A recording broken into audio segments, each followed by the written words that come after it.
This video will discuss the Gradebook features. In order to access the Gradebook, go to near the top blue line there with the class name, and to the right is the A+ icon. Tap that. It'll be highlighted in white, and now you're viewing the Gradebook. Also at the top left, it'll say Assignments. That lets you know you're in the Gradebook. To add a new assignment, tap the plus button on the bottom right and select Add Assignment. This will bring up the assignment screen. You can type in a title. I will type Homework 1.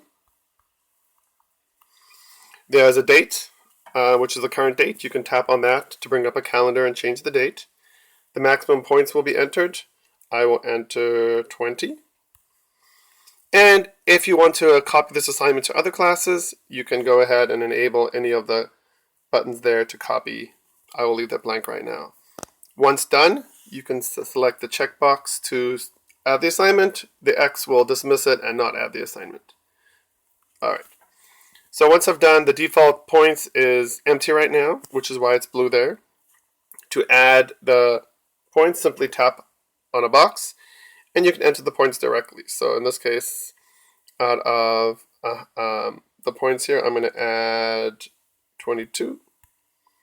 You can also tap and add, instead of saying saved, that dismisses it, you can select on next to the left.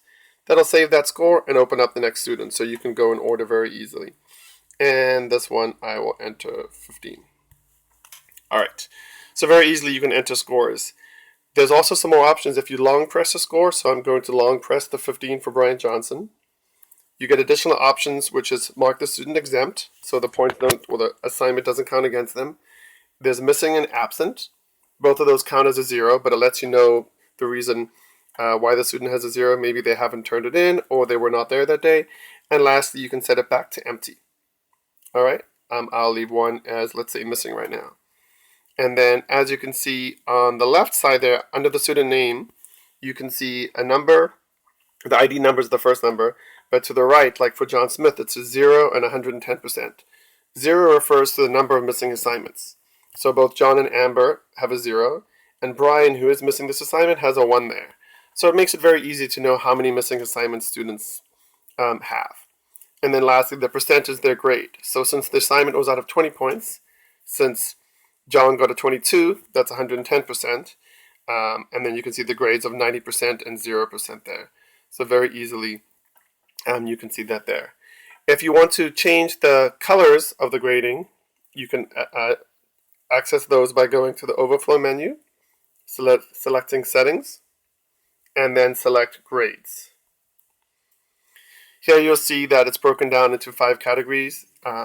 And you can set up the limits there. So right now, the top green is above 90%. Simply tap that box, and you can change that. Let's say you want to change it to 85.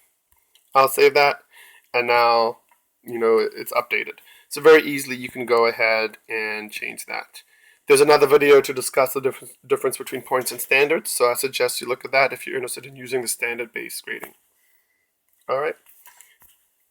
Going back to the main screen, once done, you can simply tap the assignment header there, and you have a couple options. You can select another assignment.